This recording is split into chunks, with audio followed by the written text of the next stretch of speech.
USC lets a golden opportunity to defeat the defending national champions slip through its grasp. There is a path the winless Rams might want to consider in today's game against the 49ers, and deep in the manure pit of Oklahoma, Tony Gonsolin fights to return to the Dodgers rotation. Good morning. I'm James.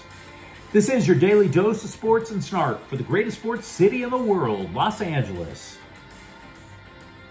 This is the faithful Angelenos morning report. It is September 22nd, 2024.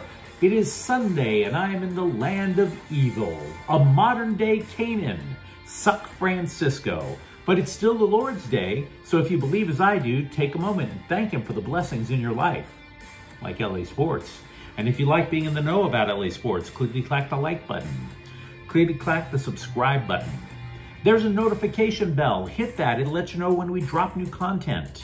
Sharing is caring. Let people know we exist, and by all means comment. Now, before we go through the news and notes, today has a special expanded look at the scoreboard. 18th ranked Michigan 27, 11th ranked USC 24. Again, the Trojans had the Wolverines on the ropes and literally let it slip through their fingers like handfuls of sand. Kalel Mullings rushed for 159 yards and 2 touchdowns for Michigan, but the most devastating play for him came on 3rd down, with the Trojans leading less than 2.5 minutes to go in the game. Mullings was corralled by John Humphrey. Only Mullings slipped through Humphrey's fingertips and broke off a 63-yard run to set up his winning score. Make no mistake, USC is going to be kicking itself over this one. They had Michigan. Miller Moss threw for 3 touchdowns.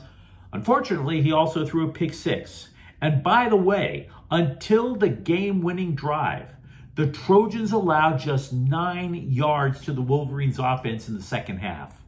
Now, we're going to talk a lot more about USC in just a moment. 16th ranked LSU 34, UCLA 17. The Bruins fall to 1-2. But it wasn't the train wreck that you might have anticipated. The game was tied at the half, 17-17. Moreover, Ethan Garbers acted like a dude tired of hearing about how the offense sucks. So he completed 22 of 36 passes for 281 yards and 2 touchdowns. But the Bruins still can't run. They average 0.6 yards per rushing attempt yesterday, which is probably one of the reasons why Garbers had to throw so much during the game. UCLA simply wasn't going to run anyway else. Colorado 6, Dodgers 3. Can anyone step up and take the 3rd spot in a playoff pitching rotation? Because if you recall, about a week ago, there was this little glimmer that maybe Walker Buehler, who pitched well in Atlanta, might be that guy. And the Colorado Rockies were like, nope. Buehler allowed 5 to Colorado, a team that could still lose 100 games this year, in 5 innings. Mookie Betts hit a 2-run homer. The Dodgers' magic number, by the way, is 4. Here is an oddity. All of these great LA teams played yesterday, and the only one to win is the LA Galaxy with a 4-2 triumph over Vancouver. Gabriel Peck, Ricky Puig, Joseph Paintsill all score for LA in a match that might have just sealed the Western Conference in Major League Soccer. The Galaxy can clinch home field advantage through the Western Conference playoffs if they win 2 of their last 3 games, which matters a hell of a lot because the Galaxy have not lost this year at Dignity Health Sports Park. FC Dallas 3, LAFC 1. Simply put, the black and gold never had a chance. Eduardo Atuesta scored, but LAFC is winless in 5 consecutive matches. Meanwhile, today, Colorado's at the Dodgers at 1. Yoshinobu Yamamoto is 6-2 with an ERA of 2.63. He'll face Antonio Senzatella, who has no record, but an ERA of 6. San Francisco's in town. They're going to play the Rams at 125. Now, to repeat something from yesterday, the Rams are finally facing somebody who's almost as banged up as them. George Kittle is the latest 49ers starter to be ruled out for today's game. The Chargers are at Pittsburgh at 10 a.m. The Chargers are looking to go 3-0 for the first time in 22 years. We didn't even invade Iraq yet. It was so long ago. Now, Justin Herbert is a game-time decision regarding his ankle. Here is what you need to know if you're a Chargers fan. According to The Athletic, for Herbert to be able to play, they need to see if he can plant his foot to throw. Now, by comparison, former Titans quarterback Ryan Tannehill missed 2 games with the same injury. Herbert, honestly, he's a tough customer. The question is whether he can plant his feet. And let's get to the news. Finally. I would expect USC to drop a bit in the AP rankings today. How much is anyone's guess? But I just can't imagine it being much, considering how they came this close to a road win against the defending national champions. I think it's very fair, though, to tap on the brakes and say, you know, the Trojans are back. But it's also fair to say that this is a pretty damn good football team that still has a path to the college football playoffs. In my opinion, the Trojans can even afford one more loss and slide in. But this leads to 2 problems that USC has to solve relatively quickly. Problem 1, they have to play Penn State, Notre Dame, Nebraska, Washington. And I will say this, the first 3 of the 4 opponents that I just mentioned, or at least the game is going to be in LA. But that still leaves you with a bigger problem that all 4 of those teams is going to present. They can all run. And you can't sugarcoat it. Michigan rushed for 290 yards on USC yesterday. That's a problem. When defensive coordinator D'Anton Lynn was over at UCLA, you could not run on the Bruins. The Bruins had the 2nd best run defense in college football. The Trojans simply don't have that level of defensive personnel up front. We knew this going into the season. So you're sitting there going, okay, how much do they run? Well, I will grant you it's still early in the season, but Penn State and Notre Dame both average more than 200 rushing yards a game. Washington, more than 170 yards a game. And by the way, if you're talking potential upset specials, don't overlook Rutgers, currently the 4th best rushing team in all the land. Now, there is a question of how this team will respond, obviously. If you recall, USC's first loss last year was at Notre Dame, and the Trojans fell to pieces. Now, I don't see that happening, but this is still a program that now has its sights on the college playoffs. There are still, by my count, 5 big landmines ahead if they can't figure out how to stop the run. You let me know what you think in the comments thread, of course. So what do the Rams do today? They have a quarterback who is a surefire Hall of Famer, but they have few people to protect him and even fewer people for him to throw to. That's not productive. And I will say this, in my opinion, the sample size is small, but the Rams right now are 31st in the NFL in rushing offense. 68 yards per game. Does anybody else recall when Kyren Williams asserted himself as an every down back last year? And all of a sudden the Rams could run the ball. LA is averaging 50 fewer yards rushing per game this year. So I'm not trying to drop too obvious a hint, but those 50 extra rushing yards would look pretty nice today.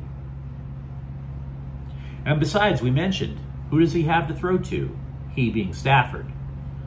Without both Cooper Kupp and Puka Nacua, the question of who is the next guy up becomes really challenging. Immediately, you might want to sit there and say, well, it's Tutu Atwell. No, it's not. Because both Kupp and Nacua can play the slot. Atwell is a speed guy. If he plays, and there's no assurance that he will get quality time, you take that speed, you put it out on the edge to pull away a cornerback. My guess is that rookie Jordan Whittington, who impressed during preseason, will get a super long look at slot receiver today. There have been rumors about the Rams wanting to trade for a receiver. Rumors. If Whittington is effective today, you could easily imagine a lot of those rumors being put to rest. Mentioned it earlier, we are searching for another possible Dodgers starter in the postseason. There we are in the thicket, going through mine shafts. It's almost like I'm searching around just like Laura Croft, hoping that my man boobs can fit in the Tomb Raider outfit, but I digress. Tony Gonsolin, who was an all-star just a year or so ago, has still been recovering from Tommy John surgery, but he's pitching in the minors.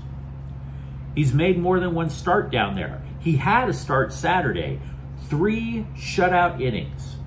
He pitched 45, 28 of them went for strikes. The fact that Gonsolin is pitching in games at all is a stunner. Considering Tommy John surgery usually requires about 18 months of recovery, the idea was he was going to take the entire year off, we'd see him pitch in the spring. But he has insisted it is his goal to pitch in the playoffs. So don't be too surprised if the scribes bring that question up during pressers over the course of this last week of the regular season. It took one ridiculous column from Bill Plaschke, and all of a sudden people were screaming maybe Shohei Ohtani could pitch, even though we knew that was ridiculous. Ohtani isn't even pitching in a rehab start. Gonsolin is. Shawn Green ceded the Dodgers' record of most home runs in a single season when Shohei Ohtani reached the 50-50 plateau a couple of days ago in Miami. Green had hit 49 back in 2001, back when I thought I still had a future. Green told the LA Times, quote, "If you're gonna lose a record, you want it to be a great player, and he's the greatest player who has ever lived. The fact that he did it in such a historic fashion may be even better. To get to 50-50, that's not a Dodgers thing. That's an unprecedented Major League Baseball milestone. There aren't enough adjectives to describe how amazing he's been," unquote. Now, the thing, as we mentioned about Green, having the single season Dodger record for home runs with 49, obviously you can recall him being a power hitter. But Green was a stolen base threat back in the day. And that is what Green says blows him away about Ohtani. Quote, "I had a year when I stole 35 bases and it was really hard. I'm the same height as Ohtani, and elite base stealers are usually more compact guys who can get quick first steps," unquote. Tough news for the LA Kings. Winger Arthur Kaliev wants out of LA. We already knew that. But getting injured on day 2 of training camp is not the ideal way to do that.